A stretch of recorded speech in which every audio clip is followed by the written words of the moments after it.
இன்னைக்கு பழைய பழனிசாமி மாதிரி நினைச்சிட்டு இருக்கிறீங்களா?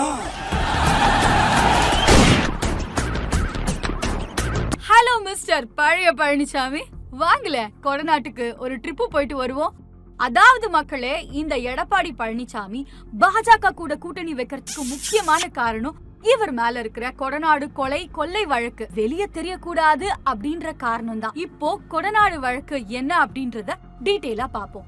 அதாவது அடிமைங்க அம்மானு கூப்பிடுற ஜெயலலிதா அதிமுக இருக்கிற ஒவ்வொரு அமைச்சர்கள் மேலயும் இருக்கிற கொலை கொள்ளை ஊழல் வழக்கு எல்லாத்தையும் போலீஸ்க்கு கூட தெரியாம ஒரு டாக்குமெண்டா கிரியேட் பண்ணி சம்பந்தப்பட்ட அமைச்சர்கள் கிட்டயே கையெழுத்த வாங்கி அந்த டாக்குமெண்ட ஃபைல் பண்ணி வச்சுப்பாங்க. அப்போதான் அந்த அமைச்சர் ஜெயலலிதா சொல்றத மட்டும் கேட்டு அடிமையா இருப்பாங்க.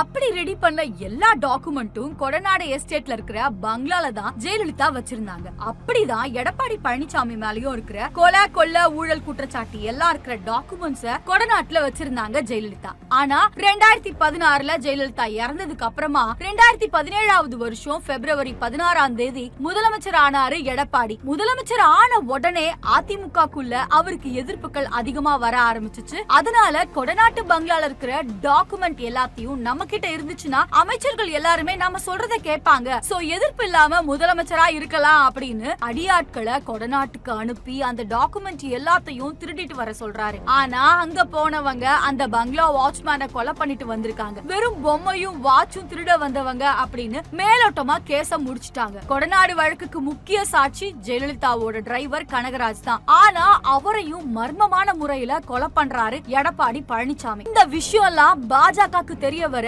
இந்த கொடநாடு வழக்கு சிபிஐக்கு போக கூடாது, உங்க மேல எந்த கேஸும் வரக்கூடாது, இடி ஐடி ரைட் எதுவுமே வரக்கூடாது அப்படின்னா நீங்க எங்க கூட கூட்டணி வைக்கணும் அப்படின்னு எடப்பாடிய மிரட்டிதான் இப்போ அதிமுக பாஜக கூட்டணியில இருக்கிறாங்க. இப்ப தெரியுதா இவங்க எதுக்காக இங்க கூட்டணி வச்சிருக்காங்க அப்படின்னு?